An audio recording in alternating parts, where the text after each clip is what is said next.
एगो भोजपुरी गजल बा। एगो लइका एगो लइकी से बहुत प्यार कइले रहता। ओकरा प्यार में ऊ पागल हो जाता। कैसे कहता का कहता। जुबां गूंगी नहीं होती तो दिल घायल नहीं होता। जुबां जुबां गूंगी नहीं होती तो दिल घायल नहीं होता। अगर तुम मुझको मिल जाती तो मैं पागल नहीं होता। बोल के तना दीन लागी हमके आजमावे में। अरे बोल के तना दीन लागी हमके आजमावे में। जिंदगी गुजर जाई रूठही मनावे में। हो जिंदगी गुजर जाई रूठही मनावे में।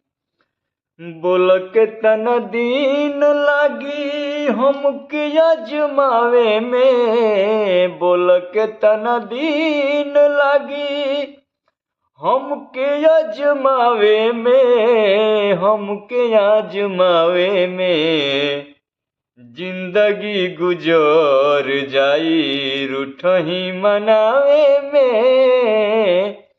आर जिंदगी गुजर जाई रूठही मनावे में। जिंदगी गुजर जाई रूठही मनावे में। जिंदगी गुजर जाई। और प्यार तोह से करिले तोहरे पे मरिले।